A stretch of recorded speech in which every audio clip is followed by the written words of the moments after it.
wabarakatuh. Hai teman-teman semua. Perkenalkan, nama saya Risa Astuti, NIM 19110061, Prodi S1 Farmasi kelas A. Di sini saya akan menjelaskan materi mengenai suspensi.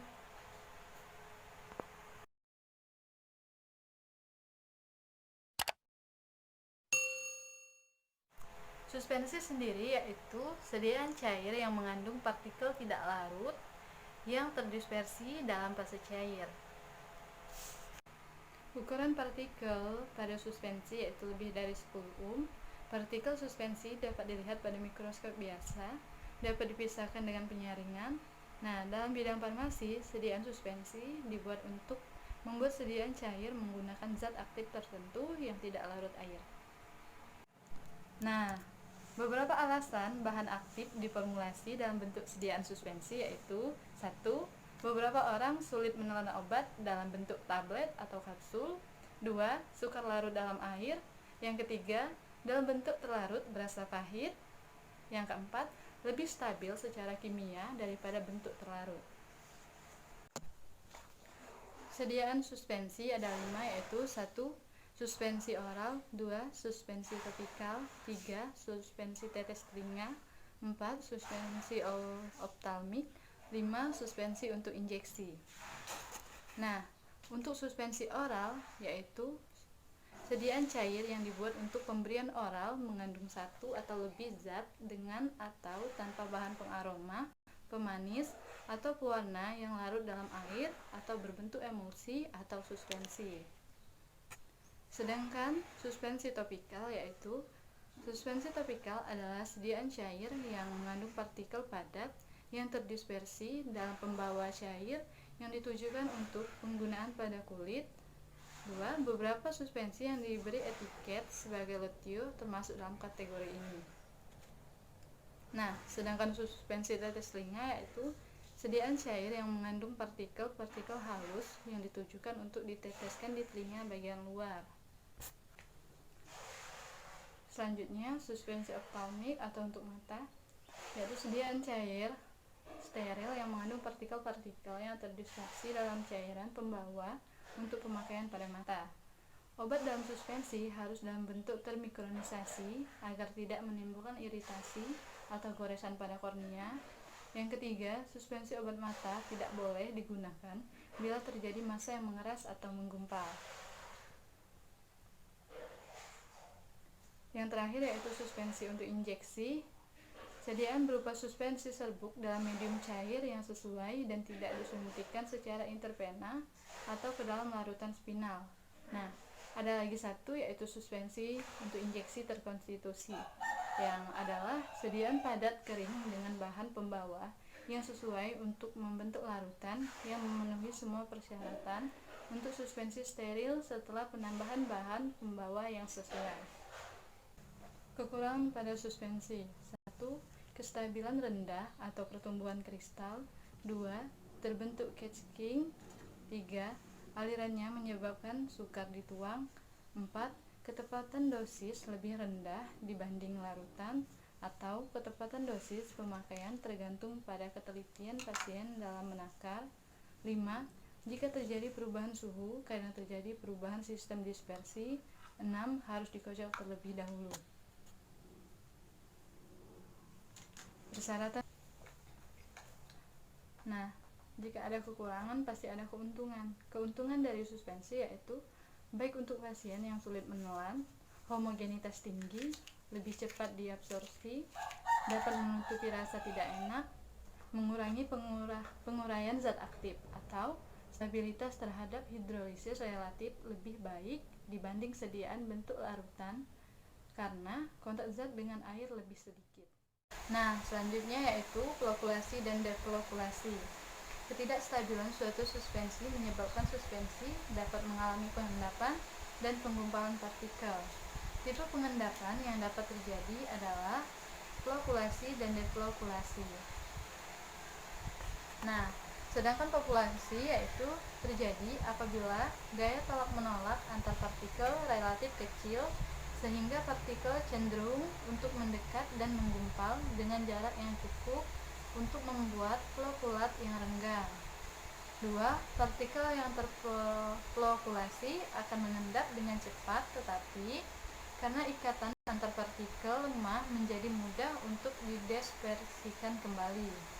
Dalam sistem flokulasi, partikel terflokulasi adalah terikat lemah, cepat mengendap, mudah tersuspensi kembali, dan tidak membentuk cave.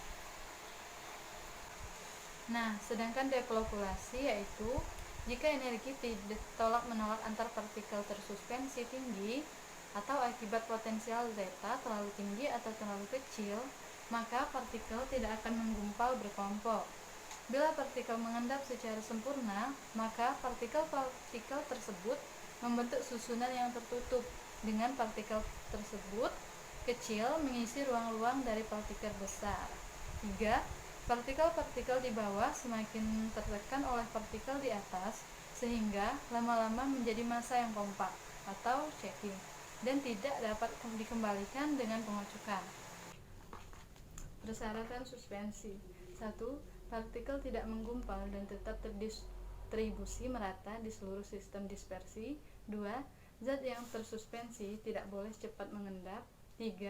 Bila partikel-partikel mengendap, tidak boleh membentuk gumpalan padat atau harus terdispersi kembali jika dikocok. 4. Tidak boleh terlalu kental sehingga mudah dituang dari botol atau melewati jarum injeksi.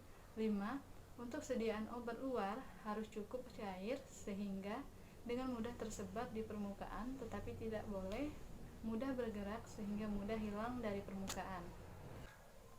Persyaratan suspensi selanjutnya yaitu dapat mengandung zat tambahan untuk menjamin stabilitas.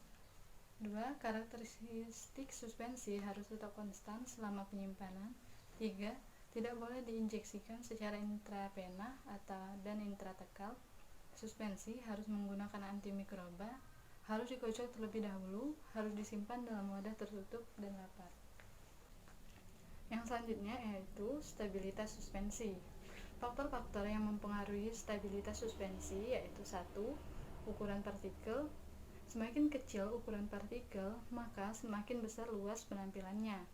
Sedangkan daya tekan ke atas semakin besar dan memperlambat gerakan partikel untuk mengendap.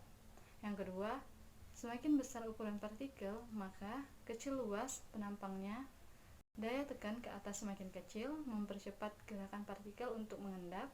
Jadi, untuk memperlambat laju pengendapan dapat dilakukan dengan memperkecil ukuran partikel dengan menggunakan mixer, homogenizer, colloid mill, dan mortir. Komposisi pada suspensi ada 4. Yang pertama, bahan obat adalah bahan yang harus didispersikan ke seluruh cairan pembawa agar didapat komposisi yang seragam pada setiap penggunaan. 2. Sebagian besar partikelnya mempunyai diameter lebih dari 0,1 mikron. 3. Umumnya adalah obat-obat yang dosisnya besar sehingga jumlahnya cukup banyak untuk didispersikan dalam cairan pembawa menjadi suspensinya yang rata. Yang keempat, obat-obat yang dosisnya kecil, obat keras atau racun sebaiknya tidak dibuang dalam sediaan suspensi. Nah, yang kedua yaitu cairan pembawa, umumnya dipakai air, etanol untuk obat luar, ada juga minyak untuk injeksi. Yang ketiga, suspending agent atau pengental, yaitu bahan pensuspensi dari alam dan bahan pensuspensi sintetis. Sedangkan yang keempat yaitu zat tambahan. Nah, suspensi dalam bidang farmasi yaitu 1. Suatu dispersi kasar di mana partikel zat padat yang tidak larut terdispersi dalam suatu medium cair. 2. Suatu dispersi kasar di fase internal yang tersebar merata di seluruh fase eksternal. Fase internal yaitu terdiri dari partikel padat yang tidak larut memiliki berbagai ukuran tertentu yang dipertahankan secara merata dengan satu atau kombinasi suspending agent. Zat padat yang tidak larut bisa bersifat hidrolik atau hidrophob. Fase eksternal yaitu medium suspensi, umumnya berair dalam beberapa contoh, bisa berupa cairan organik atau berminyak untuk penggunaan non-oral. Nah, alasan penggunaan suspensi dalam farmasi yaitu 1. Zat berkhasiat tidak larut dalam air. 2. Zat berkhasiat tidak enak atau pahit. 3.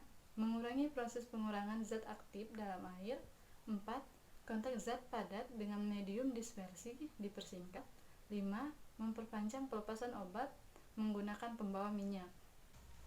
Nah, teman-teman, untuk pengemasan pada suspensi, yaitu semua suspensi harus dikemas dalam wadah yang bermulut lebar yang mempunyai ruang udara memadai di atas cairan sehingga dapat dikocok dan mudah dituang.